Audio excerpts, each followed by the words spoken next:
Current डालिएगा variable.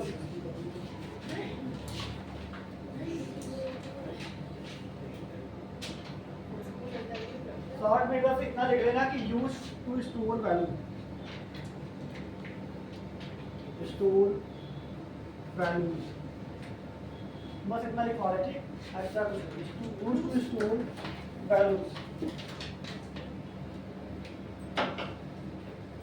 Syntax लिख लेना।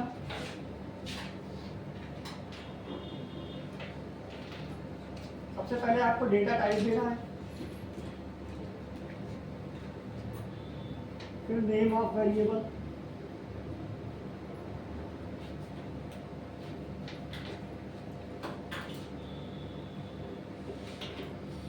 नेम ऑफ वेरिएबल, फिर इज इक्वल टू उसकी करके वैल्यू।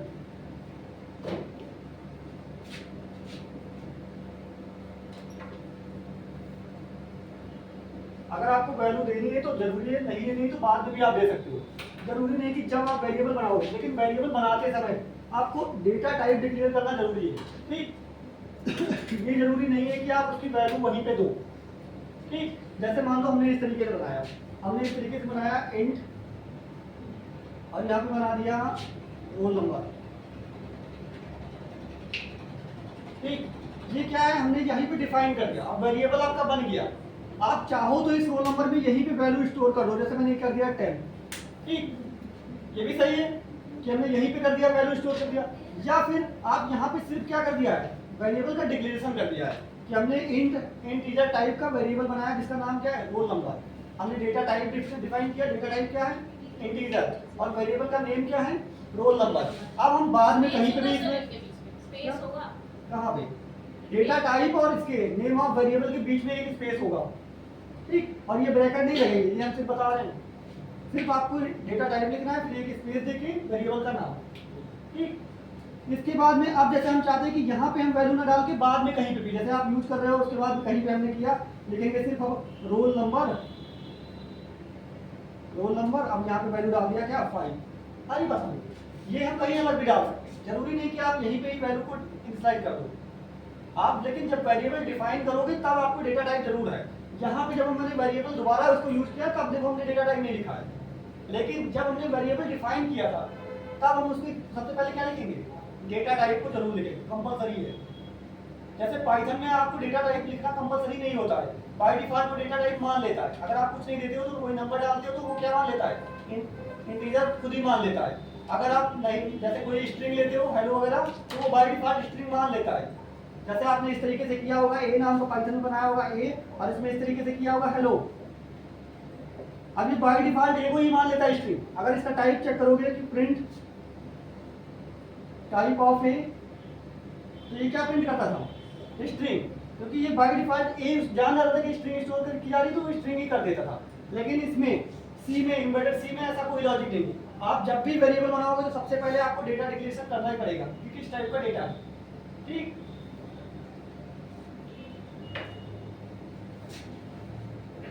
जैसे यहाँ पे क्या लिखा है, इंट रोल नंबर। अच्छा, ये कंपलसरी नहीं है कि वहीं पे वैल्यू इनिशियलाइज की जाए, ये ध्यान रखना। जैसे एग्जांपल में लिख लेना वही इनपुट वैर, देखो चाहे इस तरीके से लिख लेना, ये भी सही है, रोल नंबर और असाइन कर दिया कितना, 6। ठीक, और चाहे इस तरीके से पहले अलग बना लिया कि इंट, और हमने किया यहाँ पे मार्क्स, मार्क्स नाम का वेरिएबल बनाया, और यहाँ पे वैल्यू हम ना डाल के क्या कर रहे हैं, अलग डाल रहे हैं, मार्क्स असाइन टू 5, या ना भी असाइन करें तो कोई जरूरी नहीं है। ठीक,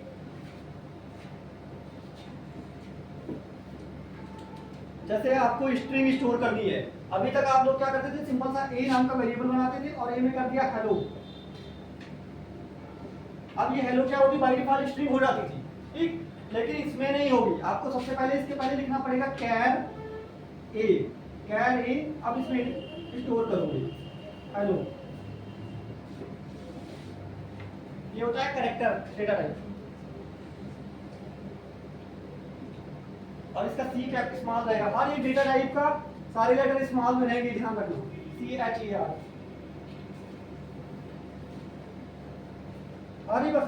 और हर लाइन में आपको सेमीकोलन लास्ट में देना कंपलसरी है। ये सेमीकोलन होता है लाइन टर्मिनेशन। पाइथन में आपको लाइन टर्मिनेशन देने की जरूरत नहीं पड़ती थी, ठीक, क्योंकि वहाँ इंडेंटेशन से काम हो जाता था। लेकिन यहाँ पे आपको लाइन टर्मिनेशन देना कंपलसरी है। आप जब तक लाइन टर्मिनेशन नहीं दोगे वो नहीं मानेगा कि आपकी लाइन खत्म हो गई है और आपका प्रोग्राम एरर देगा। जब आप सेमीकोलन दे दोगे लाइन में, तब वो मानेगा कि हाँ लाइन यहाँ से खत्म हो गई है, आपकी नेक्स्ट लाइन स्टार्ट हो रही है। लाइन टर्मिनेशन सिंबल सेमीकोलन आपको देना कंपलसरी है हर लाइन के बाद भी। ये कोलन कब नहीं दिया जाएगा?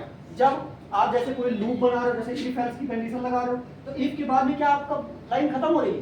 नहीं, अब तो वो ब्लॉक बनेगा ना, और वो ब्लॉक खत्म तो नहीं ना हो रहा है, तब आप इसके बाद में सेमीकोलन नहीं दोगे। अगर इसके बाद सेमीकोलन दे दिया, इसका मतलब ये इफ के बाद में इफ वाला ये खत्म हो गया।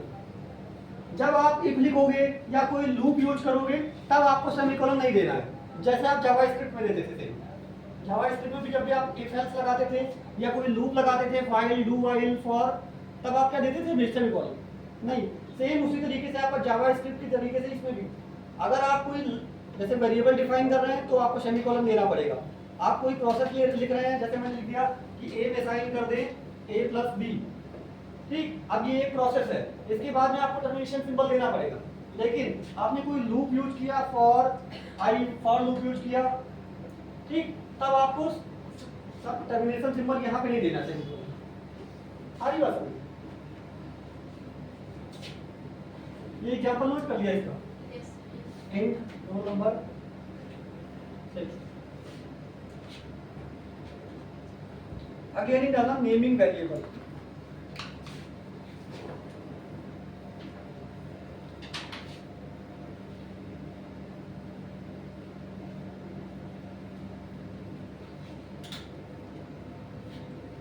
वेरिएबल नेमिंग वेरिएबल लिखो। आप वेरिएबल का नेम कैसे दोगे? नेमिंग वेरिएबल,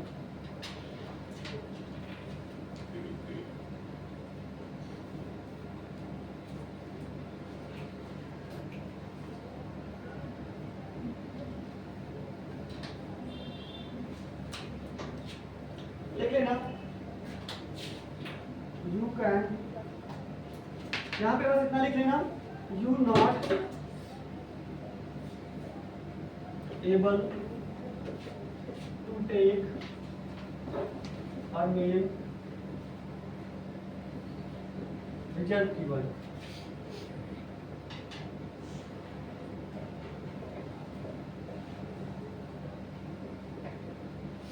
आप कोई रिजर्व कीवर्ड का नेम नहीं रख सकते हो, ठीक, पहले से पता है कि रिजर्व कीवर्ड अगर कोई पहले से है, जैसे फॉर है, ठीक, व्हाइल है, डू है, ये सारे पहले से रिजर्व कीवर्ड है, वेयर है, इंट है, फ्लोट है, ऐसा वेरिएबल का नाम आप नहीं रख सकते हो, क्योंकि ये क्या है? आपके रिजर्व कीवर्ड है, पहले से उनकी वैल्यू फिक्स है, तो वेरिएबल का नेम वो नहीं होगा, बाकी आप चाहे जो कुछ भी लिखो। अगला, जैसे इसमें कुछ एग्जांपल लिख लेना, कुछ इनवैलिड। अच्छा, नेम होने कैसे चाहिए? अब नेम बाय डिफॉल्ट मैंने पहले भी बताया, पाइथन में भी बताया, जावास्क्रिप्ट में बताया कि नेम आपके उसके नेचर के हिसाब से होने चाहिए। जैसे आपको मार्क्स स्टोर करने हैं तो आपका मार्क्स नाम का ही होना चाहिए, जिससे आपको पता चल जाए कि इसमें मार्क्स की वैल्यू डाली जा रही है, ठीक। ऐसा ना बनाइए कि आपको मार्क्स स्टोर करने हैं, आपने ए नाम का बना दिया और इसमें मार्क्स डालना है। इससे क्या होती है दिक्कत? बन तो जाएगा, प्रोग्राम रन होगा, सही है, आपको गलत नहीं है कोड, लेकिन वही दिक्कत होगी कि जब कोई दूसरा आके आपके प्रोग्राम को देखेगा तो वो नहीं समझ पाएगा कि ये ए में क्या स्टोर किया गया है। अगर आपने वेरिएबल का नेम ऐसे दिया है, मान लो मार्क्स नाम से दिया है, तो वो तुरंत देख के जान जाएगा कि ये मार्क्स नाम का वेरिएबल बनाया है, क्या स्टोर करने के लिए है? मार्क्स स्टोर करने के लिए बनाया गया है। हरी बात समझिए। इसलिए ये थोड़े से वेरिएबल नेम ऐसे दिए जाते हैं जो क्या हो, अंडरस्टैंडिंग हो। इसलिए कुछ इनवैलिड वेरिएबल नेम लिख लेना, लिख लेना इनवैलिड,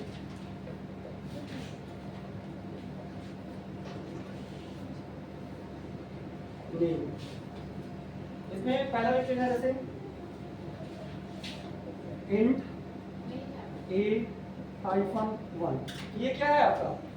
इनवैलिड है। क्यों? क्योंकि इसमें क्या है, एक स्पेशल कैरेक्टर यूज है, आप स्पेशल कैरेक्टर यूज नहीं कर सकते हो। अगला लिख लेना जैसे इंट 1, वेरिएबल आपका नंबर से शुरू नहीं हो सकता है।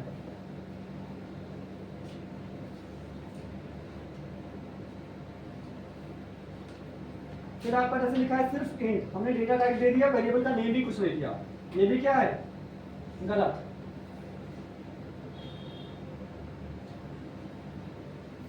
और जैसे एक एग्जांपल लिखा है कैर एस्ट्रिस, ये भी क्या है आपका गलत, क्योंकि एस्ट्रिस क्या है स्पेशल कैरेक्टर, और स्पेशल कैरेक्टर हम नहीं दे सकते।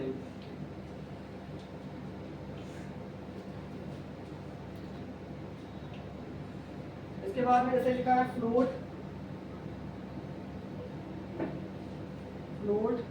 a/3, ये भी क्या है हमने फ्लोट डेटा टाइप दिया और a/3 रख दिया।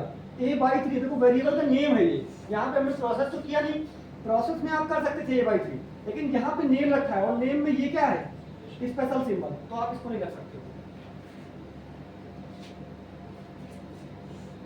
अब जैसे कुछ लिख लेना इधर वैलिड कीवर्ड,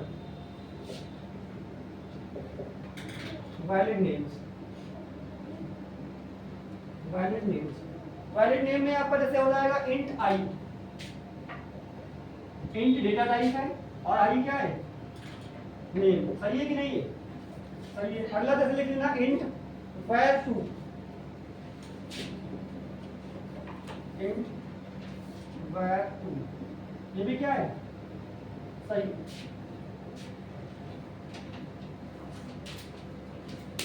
इस तरीके से जैसे हमको दो वेरिएबल साथ में डिक्लेयर करने एक ही डेटा टाइप के, हमने एक बार लिखा इंट और फिर लिख दिया आई और कॉमा लगा के लिख दिया var1, ये भी आपका क्या है सही।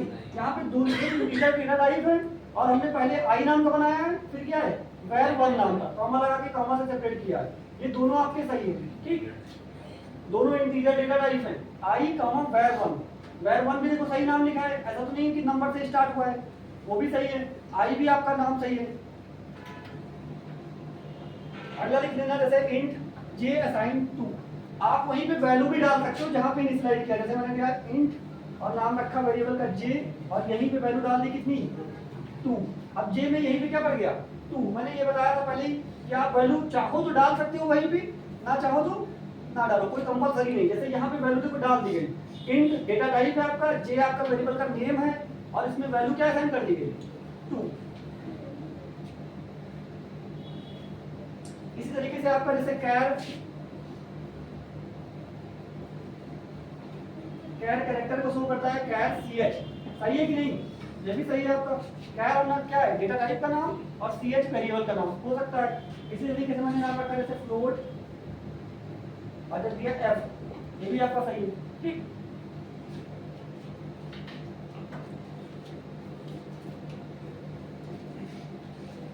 एडिट कर दें। अगला लिखना स्कोप ऑफ सी वेरिएबल, अब जैसे पाइथन के वेरिएबल का स्कोप था भाई local variable global variable, same इसी तरीके से इसका भी क्या होगा लोकल वेरिएबल और ग्लोबल वेरिएबल।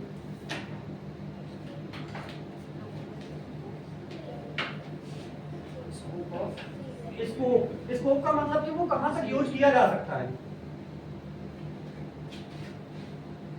जैसे कहते हैं कि आपका स्कोप कहां तक है, आपकी पहुंच कहां तक है, तो वही है कि वेरिएबल की उस पहुंच कहां तक रहेगी, कहां तक पहुंचेगी।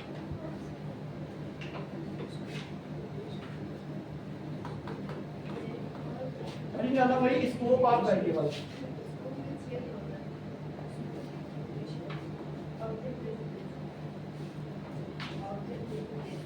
स्कोप ऑफ वेरिएबल, अब देखो भाई दो तरीके के वेरिएबल्स हो सकते हैं, ठीक, इसमें दिया रहा है 3 types of scopes of variable, एक हो जाएगा इनसाइड फंक्शन, एक हो जाएगा आपका आउटसाइड फंक्शन, ठीक।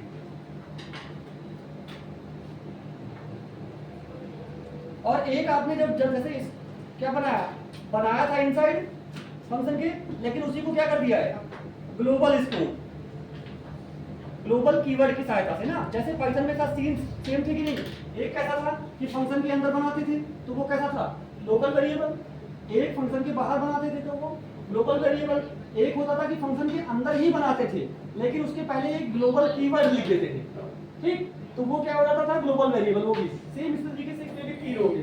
पहला लिख लेना, यहाँ पे लिख लेना 3 टाइप्स और शॉर्ट में लिखवा है, यहाँ पे लिख लेना 3 टाइप्स पहला लिख लेना लोकल,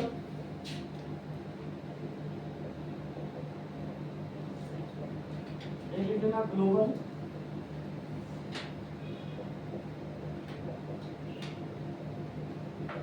एक ग्लोबल कीवर्ड, 5 ग्लोबल कीवर्ड।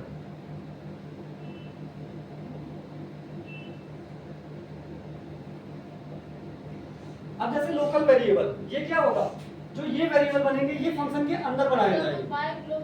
हाँ, पाई ग्लोबल कीवर्ड, पाई ग्लोबल कीवर्ड, ठीक।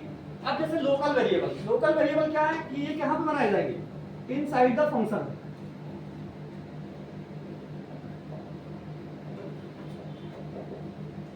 इनका स्कोप भी कहां तक होगा, फंक्शन के अंदर तक ही। अगर हम इनको फंक्शन के बाहर कॉल करेंगे तो क्या इनकी वैल्यू आएगी, नहीं। लिख लेना स्कोप भी कहां तक है, यहाँ पे स्कोप लिखना, और इसके सामने भी लिख लेना कि कहां तक है, इनसाइड द फंक्शन। लिख लेना ओनली इनसाइड द फंक्शन।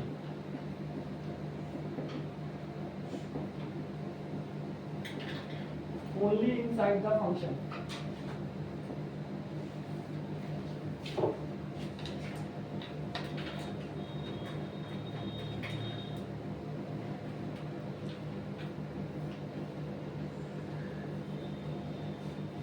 जैसे हमने दो फंक्शन इसमें बताए थे आप लोगों को, एक बताया था इस तरीके से वाइड सेटअप ना, इसकी बॉडी बनती थी। इसके बाद में हमने ये बताया था वाइड लूप करके ना। अब वाइड लूप की बॉडी बनाए। अब यहाँ पे जैसे दो वेरिएबल बना दिया मैंने, इंट ए कॉमा बी। अब देखो ये फंक्शन क्या है, वाइड लूप के अंदर है, तो इन दो फंक्शन जो ए और बी हैं इसको हम लूप के अंदर ही यूज कर सकते हैं कहीं पे। लेकिन अगर हम सेटअप के अंदर करेंगे तब ये नहीं होंगे। जैसे मैंने कल एक प्रोग्राम बताया था जो, तो उसमें हमने देखो सबसे पहले वेरिएबल ही बनाया था, वो उसको बाहर किया था। जैसे इस तरीके से मैंने किया था इंट एलईडी पिन नाम से, और इसमें किया था 13 जो भी पिन मैंने असाइन की थी। इसको मैंने दोनों सेटअप और वाइड लूप के बाहर ही बनाया था। क्यों? क्योंकि हमने उसको सेटअप फंक्शन के अंदर भी यूज किया था और वाइड लूप फंक्शन के अंदर यूज किया था। आ रही बात समझ में? लेकिन अगर इसी वेरिएबल को हम इस लूप फंक्शन के अंदर बनाएंगे तब हम सेटअप फंक्शन के अंदर इसको नहीं यूज कर सकते, क्योंकि एक वेरिएबल कैसा है, लोकल वेरिएबल, उसका स्कोप सिर्फ इस वाइड लूप फंक्शन के अंदर ही तक होगा। अगर हम उसको बाहर कहीं कॉल करते हैं तो वो एरर देगा कि आपका वेरिएबल डिफाइन नहीं हुआ है इस नाम का। आ रही बात समझ? तो बोलोगे कुछ? बोल क्या बोलो?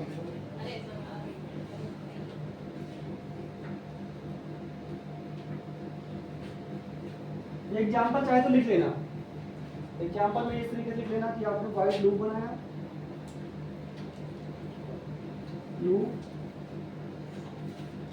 और इसके अंदर इंट ए कॉमा बी। ये दोनों वेरिएबल कैसे हैं, लिख लेना लोकल वेरिएबल, क्योंकि ये कहाँ है, फंक्शन के अंदर बनाए गए, डिफाइन किए गए। हमने डिफाइन किया है इंट ए कॉमा बी, ये दोनों फंक्शन के अंदर है। ये फंक्शन का ब्लॉक है। पाइथन में आपको ब्लॉक बनाने की जरूरत नहीं होती है, उसमें ऑटोमेटिक इंडेंटेशन देके ब्लॉक बनाया जाता है। लेकिन इसमें और जावा स्क्रिप्ट में क्या होता है, आपको कर्ली ब्रैकेट से ब्लॉक बनाना पड़ता है। तो ये पूरा लोकल वेरिएबल। हाँ, ये दोनों वेरिएबल आपके लोकल है सिर्फ।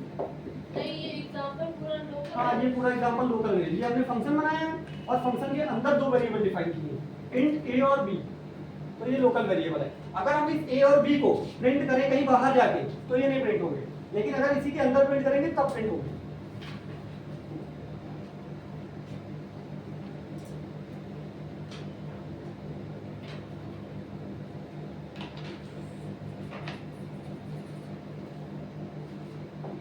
अगला इसमें लिख लेना ग्लोबल वेरिएबल। जैसे कर दे इसको, लोकल वेरिएबल हो गया, इसका ग्लोबल वेरिएबल। ग्लोबल वेरिएबल में लिख लेना कि डिफाइन कहां पे बनाए जाते हैं, बताओ, आउटसाइड द फंक्शन। ठीक, कहां पे बनाए जाएंगे, डिफाइन आउटसाइड द फंक्शन।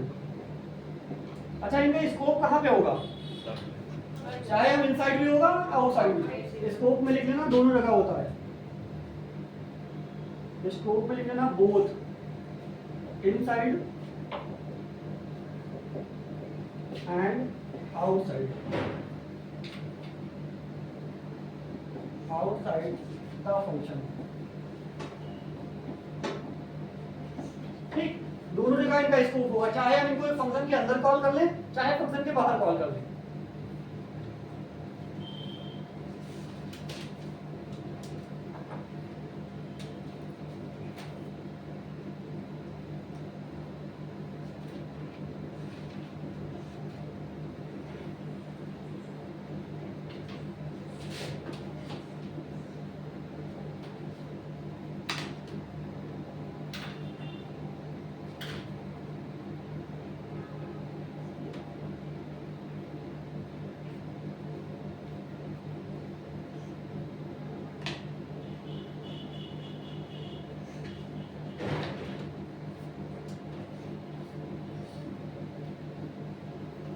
देखिए इसका एग्जांपल जैसे लिख लेना,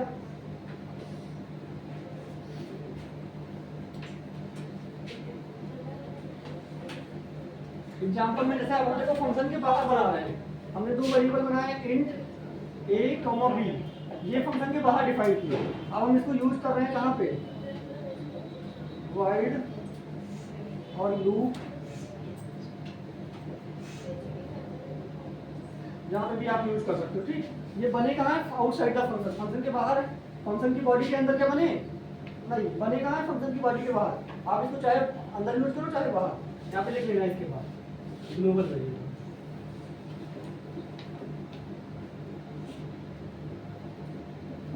जैसा कि हमने प्रोग्राम में बताया था जो एलईडी ब्लिंकिंग था, उसमें कहाँ बना रहे थे, आउटसाइड द फंक्शन।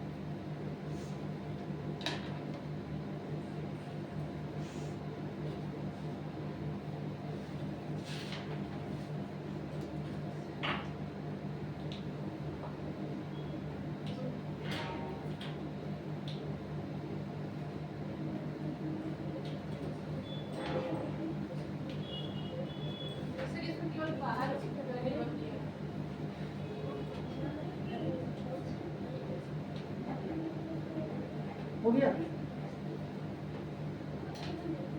अगली हेडिंग डालना भाई आइडेंटिफायर।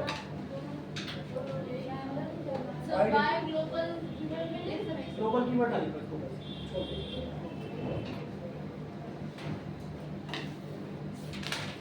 अगला लिख लेना आइडेंटिफायर्स।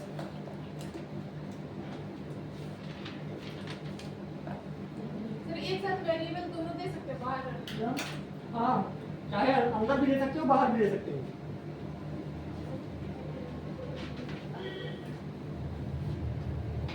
इसके बाद में होता है एलईजीबी रूल। एलईजीबी रूल आगे आप लोगों को पढ़ने में भी पढ़ाया जाएगा ये रूल।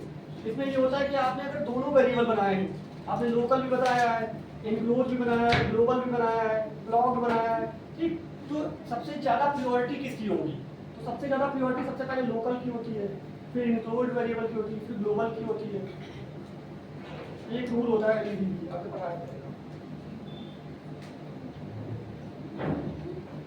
अगर आपने जैसे सारे वेरिएबल डिफाइन कर दिए तो सबसे पहले कौन सा रन होगा?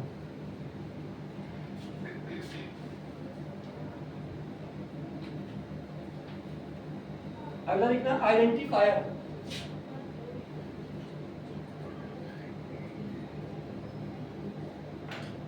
आइडेंटिफायर क्या होता है बताएगा कोई? जिससे पहचान ही होती है। जैसे हम लोगों की पहचान किससे होती है? हम लोगों के नेम से, हर एक के नेम से पहचान होती है कि नहीं? तो उसी तरीके से आइडेंटिफायर क्या है? ये नेमिंग वर्ड्स है। नेमिंग वर्ड्स, आप जो भी नेमिंग वर्ड्स दे रहे हो उसी को आइडेंटिफायर कहते हैं। अब ये नेमिंग वर्ड्स किसी के भी हो सकते हैं, चाहे आप वेरिएबल का नाम दो, चाहे आप फंक्शन का नाम दो, ठीक, चाहे वेरिएबल का नाम दो चाहे फंक्शन का नाम दो। और जैसे चाहे क्लास का नाम दो, लिख लेना वेरिएबल कमा फंक्शन कमा एरे, फंक्शन कमा एरे। आपने एरे बनाई है उसका नाम है स्ट्रक्चर। किसी का भी नाम है तो वो सारे क्या हो जाएंगे? Identifier etcetera.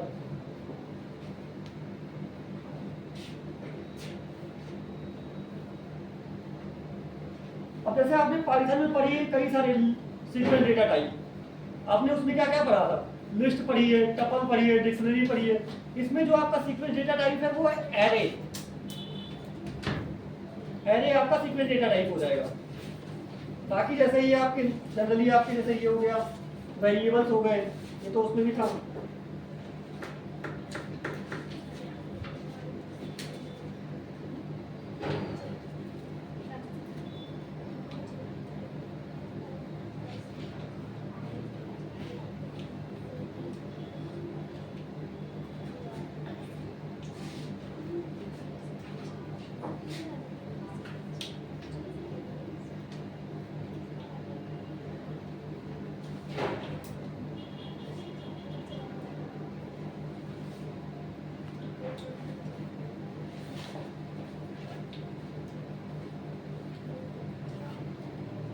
अच्छा, आपसे जैसे पूछा जा सकता है कि वेरिएबल बनाते समय आप कितने कीवर्ड, कितने कीज का यूज कर सकते हो या कितने कीवर्ड्स का यूज कर सकते हो।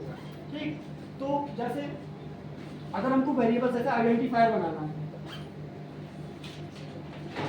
आइडेंटिफायर, तो इसमें कितने हो गए, एक तो सबसे पहले 26 क्या हो जाते हैं, अल्फाबेट्स हो जाते हैं।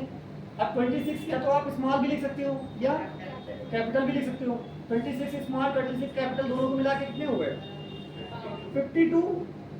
आ रही बात समझ में, कितने हो गए 52 हो गए। 26 स्मॉल हो गए, मान लो A2 Z स्मॉल Z और एक कैपिटल A2 Z, ये 26 हो गए और ये 26 हो गए। तो ये मिला के कितने हो गए 52।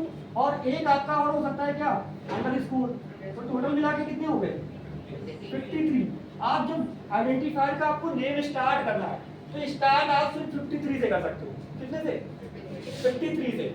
लेकिन अगर आपको बीच में यूज कर दे तो आप उसमें नंबर्स भी यूज कर सकते हो, मैंने बताया ना। नंबर्स आपके 0 to 9 मतलब 10 नंबर्स और ऐड हो जाएंगे। तब आप कितने कर सकते हो, अगर स्टार्टिंग में कितने कर सकते हो सिर्फ 53। ठीक, लेकिन अगर मिडल में करना है तो कितने कर सकते हो 63। आपके 0 to 9 जो है वो और ऐड हो जाएंगे, ये कितने हैं 10, ये मिला के टोटल कितने हो जाएंगे 63। इतना नोट कर लो।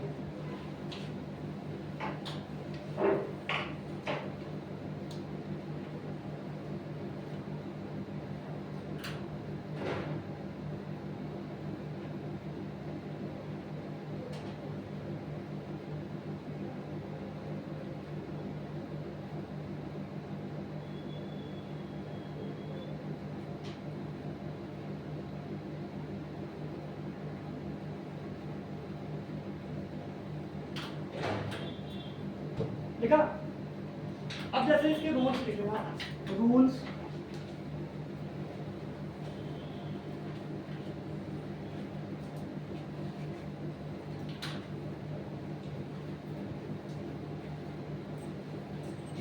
Rules for constructing identifier, rules for constructing identifier.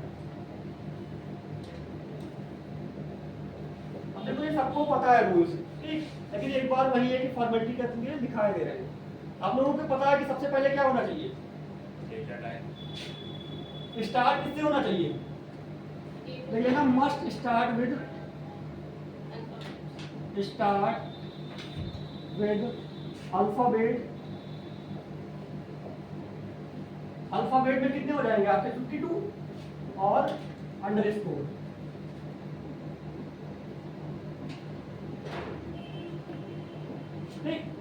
इसीलिए स्टार्ट हो सकता है आपका, या तो अल्फाबेट से स्टार्ट करोगे या अंडरस्कोर से। क्या नंबर से स्टोर कर सकते हो, नहीं। लिख लेना दूसरा वही, they must not begin with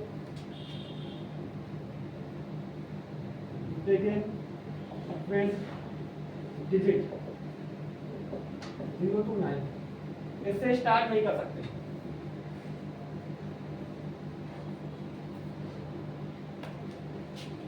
third number लिख लेना, upper case and lower case are the distinct identifier.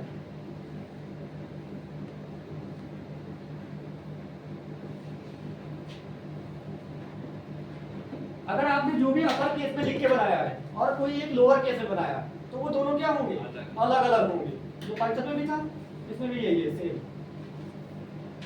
मतलब कि आपके जो आइडेंटिफायर्स होते हैं वो कैसे होते हैं, केस सेंसिटिव होते हैं, ध्यान रखना। इसका कहने का मतलब यही है, जो आप आइडेंटिफायर बनाओगे चाहे वो वेरिएबल का नाम हो चाहे फंक्शन का नाम हो, अगर आपने स्मॉल में जैसे लिखा है, मैंने फंक्शन बनाया मान लो प्रिंट नाम का, तो ये प्रिंट फंक्शन आपको स्मॉल में ही लिखना पड़ेगा। आप अगर पी कैपिटल लिख दे रहे हो तो क्या होगा, गलत हो जाएगा।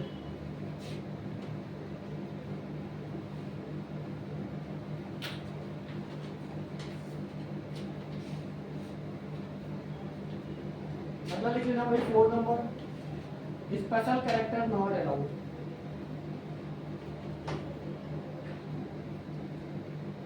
स्पेशल कैरेक्टर में क्या हो जाएगा आपका, comma comma space comma plus minus asterisk, ये सारे क्या हैं, एक्सेट्रा लिख लेना। और नॉट अलाउड, नॉट अलाउड,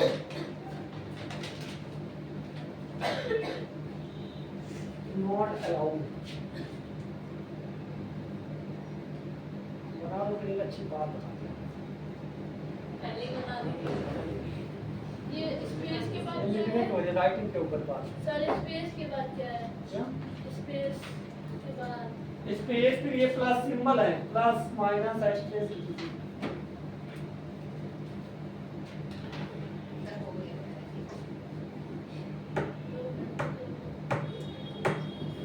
अगला लिख देना keyword not used as I, keywords can not be used. जो आपके कीवर्ड है रिजर्व कीवर्ड, लिख लेना रिजर्व कीवर्ड, कीवर्ड कीवर्ड लिख दिया। अरे वही लिख लो रिजर्व कीवर्ड, कीवर्ड वही तो है, कीवर्ड कीवर्ड की स्पेलिंग नॉट बी यूज्ड।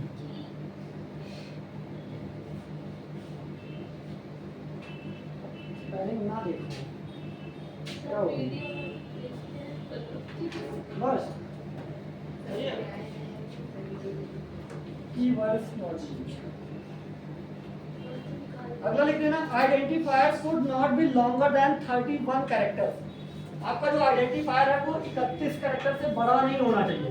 ऐसा नहीं है कि पूरी कहानी नाम में ही लिखी हो, ठीक, तो ये भी ध्यान रखना है। सेकंड में लिख लेना आइडेंटिफायर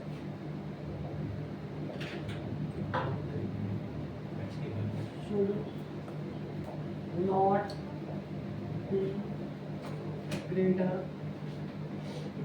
than 31 characters।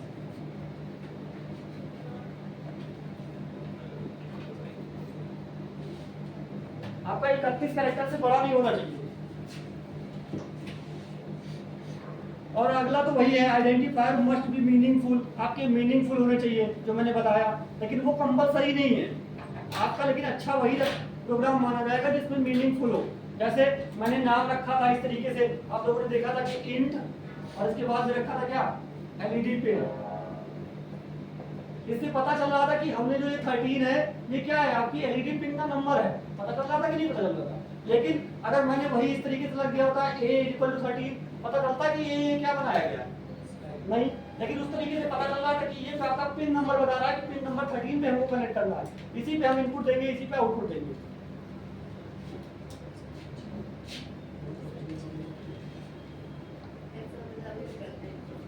हो गया सर, क्यों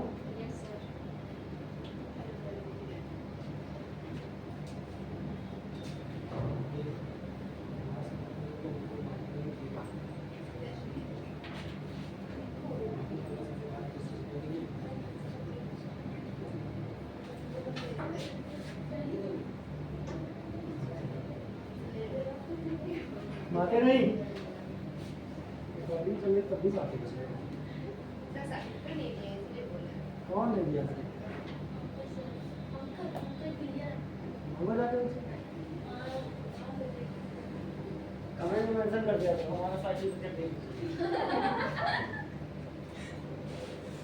अब जैसे देखो ये पूछ रहा है, जैसे ये कीवर्ड लिखा है टोटल, सही है कि गलत है, बताओ, वैलिड कीवर्ड है कि गलत है, सही है ना। इसी तरीके से जब लिखा है सम, सही है कि गलत है, क्यों? हाँ हाँ सही है। सही है, ठीक। एवरेज, एवरेज अब जैसे इस तरीके से लिखा है, सही है कि गलत है? सही है, तो अंडर स्कोर से स्टार्ट हुआ है, ठीक। इस तरीके से लिखा है, ये भी सही है। अंडर स्कोर बाद में, पहले स्टार्टिंग वाई से हुआ है ना। लिखा है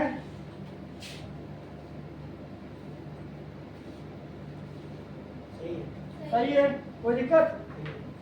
जैसे इस तरीके से लिखा है,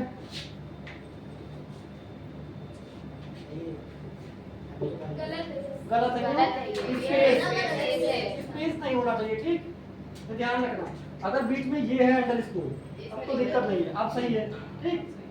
जैसे अब आपका जैसे कुछ गलत दिया गया है, जैसे इस तरीके से लिखा है, क्या ये सही है कि गलत है?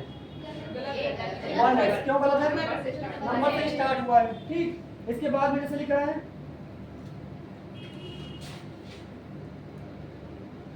नाम रख सकते हो ये कैर, ये नहीं रख सकते, क्यों? क्योंकि ये रिजर्व कीवर्ड है, ठीक।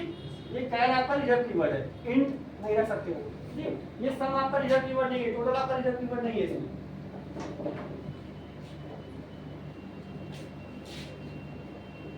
रख सकते हो क्यों? x प्लस वाई क्यों? स्पेशल कैरेक्टर है, ठीक। प्लस जो सिंबल है, सारी बात समझ लो।